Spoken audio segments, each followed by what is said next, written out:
Bismillahirrahmanirrahim. Kunci Anda sukses dunia akhirat, percayalah takdir. Dan semua takdir itu baik, tapi kita belum tahu rahasianya. Saya mau cerita sedikit. InsyaAllah saya sedang menuliskan buku Hidupku Bersama Takdir. Saya banyak bisa belajar dari perjalanan hidup saya bersama takdir. Saya ingat waktu saya di sekolah SD di Madinah, di Arab Saudi, kelas 1, kelas 2, sampai kelas 6. Saya ingat persis, hampir setiap hari kita diharuskan membayar 1 rial sedekah untuk Palestina. Infak 1 rial untuk Palestina. Itu setiap hari. Jadi saya kalau pergi ke sekolah dapat uang saku dari ayah 3 rial. 1 buat makan, 1 rial buat beli makan, 1 rial buat beli minum, 1 rial buat infak dan sedekah untuk Palestina. Selama 6 tahun kita belajar di SD. Membuat saya di masa itu berkeinginan bisa ke tanah suci Palestina, bisa silaturrahim dan ziarah Masjidul Aqsa. Tapi coba bayangkan, selama sudah berjalan, selama saya di Madinah, belum terkabul cita-cita saya. 2008 saya dapat panggilan menjadi imam tarawih di Masjid Agung Sunda Kelapa di Jakarta. Saya datang, tugas saya jadi imam. Apalagi masyarakat luar biasa antusias ketika kedatangan tamu dari Madinah. Ramai masjidnya. Menjalani tugas selama 1 bulan Ramadan full. Imam tarawih dan imam tahajud. Di saat itu sering bertemu dengan wakil presiden, waktu itu Bapak Yusuf Kalla, dan keluarga besar. Ternyata sebagai orang asing, alhamdulillah dapat kemudahan, dapat fasilitas izin tinggal di Indonesia. Membuat saya kalau mau ke Indonesia tidak perlu visa lagi. Jadi bebas ke Madinah, mudik sebentar, balik lagi ke Indonesia. Lama-kelamaan betah di Indonesia. Apalagi gara-gara ibu-ibu di Indonesia. Subhanallah, tidak bisa membayangkan kalau ada orang bertanya sama saya, milih Madinah atau Indonesia, kira-kira saya jawab apa? Madinah lah.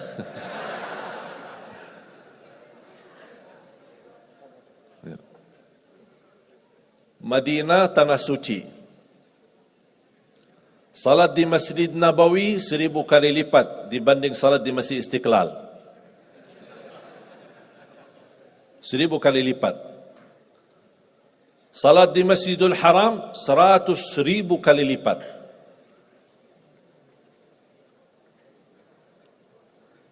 Di Madinah ada makam Nabi Muhammad sallallahu alaihi wasallam. Ada Masjid Quba. Kalau kita bicara barakah, ya Madinah lebih barakah. Aman, Madinah lebih aman. Suci, Madinah lebih suci. Banyak orang Indonesia berkata, oh aku bingung ya, kita aja mau ke Madinah, kok inti yang datang ke Indonesia. Tapi ternyata saya belum bisa tahu, kecuali baru beberapa bulan lalu, ternyata takdir itu benar-benar baik dari Allah Subhanahu wa taala. Tinggal di Indonesia 2008, 2009, 2010. Saya masih ingat pertama kali belum bisa bahasa Indonesia. Bisa enggak terbayang? Tidak bisa bahasa Indonesia. Mulai 2009 diajarin sama teman hafal 4 kata. Tak usah yang lain-lain, sudah pusing. Bahasa Indonesia mudah. Dan 4 kata ini sering dipakai oleh orang Indonesia. Apa kabar? Bagus. Mau kemana? Aku cinta kepadamu. Itu aja. Tak usah pusing-pusing. Bahasa Indonesia mudah. Dengan tulus hati saya setiap bertemu orang, itu aja yang saya sampaikan. Assalamualaikum, apa kabar? Bagus. Mau kemana? Aku cinta kepadamu. Orang bingung ini. Subhanallah, sedikit-sedikit belajar. 2010 pertama saya ikut mengisi bersama sahabat saya, teman baik saya, Ustaz Yusuf Mansur, di acara nikmatnya sedekah. Karena beliau memang dikenal Ustaz sedekah. Kalau beliau bicara sedekah, pasti semua isi dompet kita keluar, habis. Hebatnya itu kelebihan Ustaz Yusuf Mansur. Saya diajak sama beliau untuk mengisi pertama kali acara saya di TV TPI almarhum. Sudah tak ada lagi TPI ya? Sudah almarhum. Inna lillahi wa inna ilaihi raji'un. Jadi dari situlah sudah mulai didorong sama Ustaz harus berani bahasa Indonesia. Karena dulu ketika saya pertama dakwah yang bantu translate Ustaz Yusuf sendiri. Tapi beliau yang mendorong saya harus bisa bahasa Indonesia. Nanti insyaAllah anak damping antum. Mendampingi saya sambil sedikit walaupun kata-kata ibu-ibu dulu bahasanya bagus dan lucu. Karena masih banyak yang belum lancar. Sambil gitu sudah mulai sedikit lancar, malah ditinggal sama Ustaz Yusuf Mansur. Tinggal saya isi sendiri. Antum sudah sendiri-sendiri aja. Subhanallah, 2011 saya dapat dipanggil untuk menghadiri acara buka puasa bersama Bapak Presiden. Waktu itu Bapak SBY.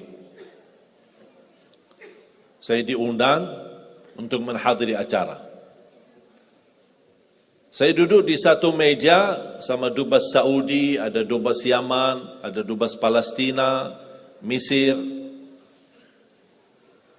Tidak jauh dengan meja Bapak Presiden, Wakil Presiden, Ketua DPR, MPR, semua hadir. Subhanallah, tiba-tiba penceramah yang ditugaskan acara kultum sebelum maghrib. Biasakan di Indonesia ada budaya sebelum buka puasa kan ada kultum lah, dipanggil ustaz atau siapa. Penceramah tidak datang karena macet, maklum Jakarta macet ya. Ternyata Allah punya rencana. Didatangi protokol, Pak maaf penceramah kita tidak datang. Ditunjuk Mbak Syekh yang isi. Saya kaget, apa yang mau saya isi? Depan presiden lagi. Akhirnya saya beranikan diri berbicara. Sedangkan protokol sudah menyampaikan, mohon Pak jangan lama ya, maksimal 10 menit. Ya biasa protokol. Ternyata mereka salah hitung waktu. Saya habis 10 menit, saya turun. Selesai tugas, duduk lagi di meja. Ternyata masih mau maghrib 40 menit lagi. Mereka salah hitung. Bingung gak apa mau isi lagi. Didatangin Ustaz, salah satu imam Masjid Istiqlal untuk baca salawat lah, Asmaul Husna. Baca Asmaul Husna, baca salawat, baca subhanallah, walhamdulillah, wa la ilaha illallah, Allahu Akbar. Sampai orang badan ngantuk. Habis waktunya. Tapi masih ada waktu belum maghrib. Saya didatangi lagi sama protokol. Bapak Presiden minta antum datang lagi. Naik isi kultum sebentar sebelum maghrib. Saya kaget. Kok ini satu acara tapi 2 kali saya isi. Saya naik panggung. Saya masih ingat pertama ketika saya naik, Karena tamu yang hadir ada kan juga dari negeri sahabat, negara Arab dan negara yang lain. Pas begitu saya mulai berbicara, biasa saya menawali Assalamualaikum warahmatullahi wabarakatuh, Bismillahirrahmanirrahim, Alhamdulillahirabbil alamin dalam bahasa Arab. Saya lihat Bapak Presiden kan ada alat terjemah di depan setiap tamu. Bapak Presiden mengambil alatnya. Begitu saya berkata amma ba'du, yang saya muliakan, yang saya cintai, ayah kami Bapak Presiden Republik Indonesia. Beliau kaget, langsung turunin alatnya lagi. Ini dengar langsung bahasa Indonesia. Karena dia melihat nampilan saya bukan orang Indonesia. Begitu alhamdulillah saya isi yang kedua kali, malah beliau panggil. Saya duduk. Dan saya cerita, nanti saya insya Allah akan cerita salah satu cerita yang menyebabkan saya mendapatkan perhatian dari Bapak Presiden. Barangkali antum kalau antum cerita barangkali dapat perhatian. Nanti saya kasih tahu ceritanya. Mau kan ceritanya? Pasti mau. Luar biasa. Kelebihan Indonesia semua serba mau, tidak ada yang tidak mau. Jadi saya duduk di samping Presiden, buka puasa sambil berbicara ngobrol. Dan subhanallah saya mendapatkan kejutan yang luar biasa. Langsung beliau berkata, mau enggak warga negara Indonesia? Saya jujur saja kaget. Karena sebelumnya, sebelum kejadian ini, ada yang menawarkan membantu untuk proses warga negara Indonesia, tapi minta 150 juta. Tapi Allah kasih saya gratis. Dan Presiden langsung yang menawarkan. Sambil bahasa beliau apa? Kami sudah memberi warga negara kepada pemain bola. Sampai sekarang belum berjuara. Kalah mulu. Pas sudah sampai ke final, kalah lagi. Mudah-mudahan kami memberi warga negara, mudah-mudahan bisa bermanfaat untuk Indonesia. Saya ingat persis bahasa beliau. Bahkan setiap saya bertemu beliau di acara besar atau hari raya Idul Fitri, pasti beliau ketika melihat saya, Alhamdulillah, terima kasih sudah menjadi warga negara Indonesia. Saya bilang, terima kasih Bapak yang memberikan warga negara Indonesia. Ternyata jemaah sekalian, saya mendapatkan tantangan yang berat. Warga negara Indonesia ada proses. Salah satu persyaratan buat surat pernyataan mundur diri dari warga negara Arab. Di situ tantangannya. Apakah saya milih warga negara Arab atau milih warga negara Indonesia? Habis saya musyawarah sama orang tua, guru-guru saya di Madinah, mereka semuanya mendorong bismillah. Yang penting bermanfaat. Dimanapun berada bermanfaat. Saya beranikan diri membuat surat pernyataan mundur diri dari warga negara Arab menjadi warga negara Indonesia. Ternyata keputusan ini menjadi takdir. Dan takdir itu baik. Berjalan dalam berdakwah di Indonesia, diberikan kemudahan bahasa. Coba mohon maaf bayangkan, kalau saya masih bahasa Arab,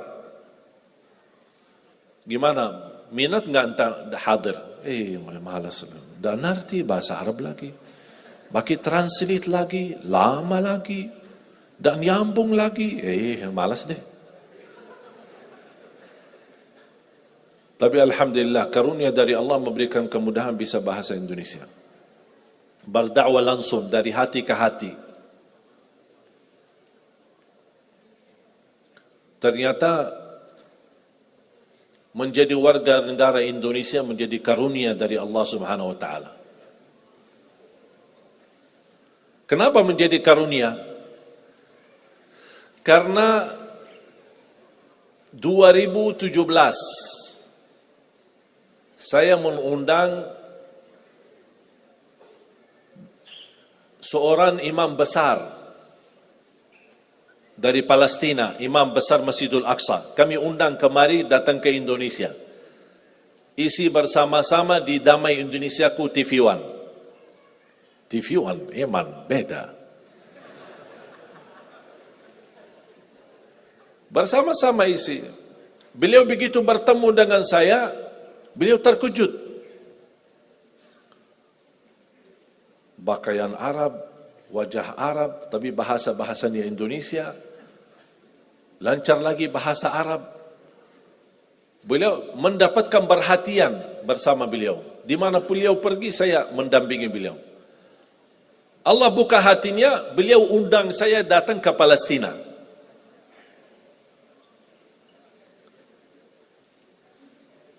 Ternyata istimewa warga negara Indonesia. Karena dengan warga negara Arab saya tidak bisa ke Palestina. Tapi dengan warga negara Indonesia, alhamdulillah bisa ke Palestina. Saya dipanggil, diundang, dijemput, saya hadir. Bahkan lebih daripada itu semua,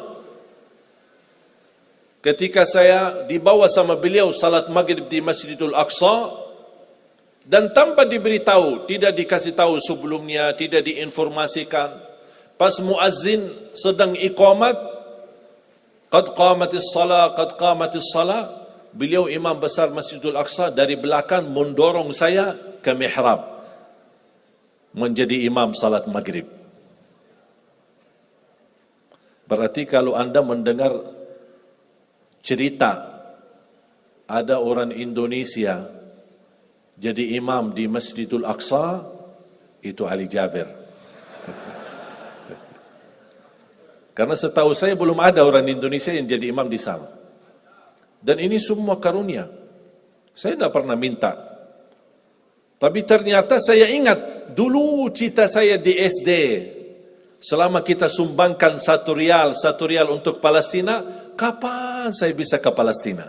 Ternyata Allah sudah kabulkan, tapi prosesnya harus ke Indonesia dulu. Datang ke Indonesia, mundur diri dari warga negara Arab, terima warga negara Indonesia, baru Allah kabulkan doamu selama ini. Ternyata Allah kabulkan. Walaupun cukup lama ditunggu, tapi ternyata semua apa yang Allah berikan itu luar biasa baik.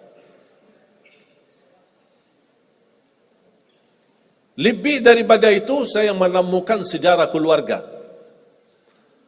Ternyata baru saya tahu kakek saya lahir Indonesia. Lahiran mana? Lombok. Siapa yang dari Lombok? Angkat tangan dari Lombok. Lumayan. 1, 2, 3, 4. Lahir dari Lombok. Jangankan kakek, ayah dari kakek kelahiran Lombok. Bahkan beliau dibunuh oleh penjajah Belanda dan dimakamkan di Ampenan. Habis beliau dibunuh dan dimakamkan, anaknya yang namanya kakek, anaknya pindah atau berhijrah ke Hadramaut. Dari Hadramaut ke hijrah lagi ke Madinah. Nikah di Madinah dan dapat keturunan, dapat ibu saya. Dan kakek saya meninggal dan dimakamkan di Madinah. Ibu saya nikah, dapatlah saya. Berarti silsilahnya darah saya lewat ibu kembali ke Indonesia.